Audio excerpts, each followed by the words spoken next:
fellow strong-willed heroes. Today, because last week was quite a bit of cardio, I thought about throwing in a two-parter so we get a little bit of strength in, as well as we take that newly formed strength into the workout. So there's two parts before from the warm-up. There's a section A and a section B of the workout.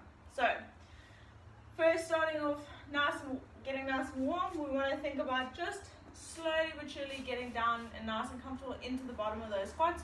So 3-second tempo on each squat. We're going to do 5 in total, 3 seconds on the way down for each one. So hands up, keeping the chest up nice and high. We go down in 3, 2, 1, up. And we do that again for 5. 3, 2, 1, and up. And we so on and so on for 5 reps.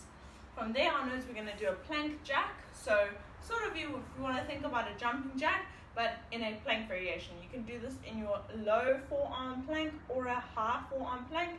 And you want to think about jumping your feet out, not too wide, and then back to a standard plank position. So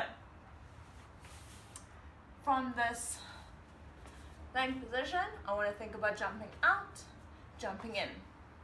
Got a kettlebell in my way. Jumping out, jumping in, jumping out, jumping in. Each jump out and jump back is 1. So 1, 2. We're going to do 10. So far we've got 5 tempo squats with a 3-second on the way down for each one, 10 plank jacks, and then from there onwards, I call them spider steps.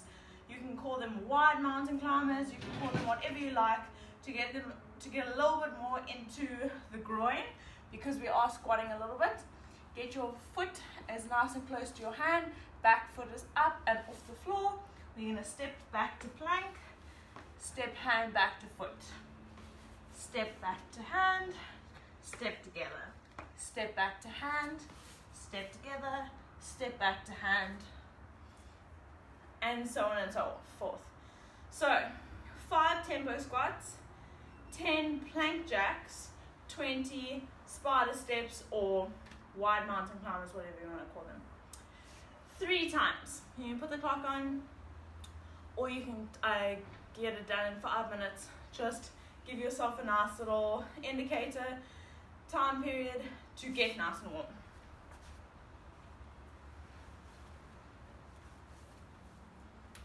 From there onwards, we then grab whatever weight we have available to us. If we are at that level now, we've got quite a bit of weight available to us, please by all means guys, you can add weight as you go by.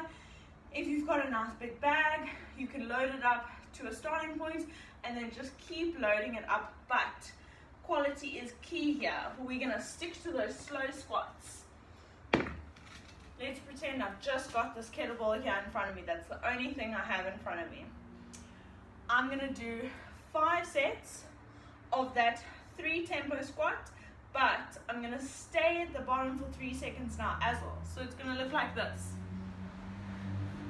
Hold it in a nice goblet fashion. I'm holding it nice and close to my chest. I'm going to go down in 3 seconds. 3, 2, 1. I'm going to hold here. I'm going to keep driving my knees out. I'm not sitting in an inactive position.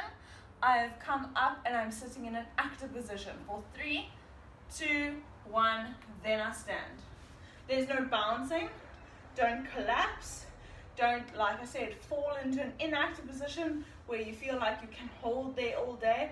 It's supposed to be a beautiful, tense, active position. Do that again. 3, 2, 1, 3, 2, 1, stand. And then last one, just to finish off the set. 3, 2, 1, 3, 2, 1, and stand. 5 sets of 3 squats, 3 seconds on the way down, 3-second hold, then shoot up nice and fast. So that's our strength portion for today. If you can definitely add weight as long as you keep in quality. Otherwise, you're definitely getting a good amount of strength from just holding in that fantastic tense active position. From there onwards, the workout is supposed to be nice, hard and fast. At 30-20-10, I did something very similar today. Unfortunately, I could not do as many squats as you're about to do, but I did a 30-20-10 of jump squats. So yeah, we're thinking about using that exact same hips back and down. Obviously, we don't need to go slow anymore. So jump squat being 1, 2, 3. So jumping in that position, don't land hard back on the knees. Think about jumping and absorbing back into your next one. I'm staying back on my heels. I'm trying to keep my knees out. From there onwards, whether, depending on what weight we have available and how comfortable we are, Russian swings or overhead swings. Let's not hit my door. Russian being just to this shoulder position, nice big snap of the hips. I'm squeezing my butt. If we're a little bit more comfortable with swings, we're very comfortable with going over our head, we've got a good weight to manage that, we can do up in line with our shoulders, up over our head. Now straight arm at the top, all the way down, all the way up. And then last but not least, an old-fashioned sit-up. I always like to butterfly my feet out. It just gives my hips a little bit of a stretch at the same time, and it allows me to sit all the way up without having my hips in my way. So lie all the way down, come sit all the way up, and my shoulders past my hip. So I'm not sitting over here. I'm definitely not doing little crunches down here. I want to sit all the way up, touch my toes, and at that stage, once I've touched my toes, I'm leaning nice and forward and I'm in front of my hip bone. So 30 jump squats, swings, sit-ups. 20 jump squats, swings, sit-ups. 10 jump squats, swings, sit-ups. Making sure that we're doing each movement 30 times, 20 times, 10 times, as fast as possible. Have fun, guys. Enjoy. I'm always so interested to hear about how you enjoyed the workout.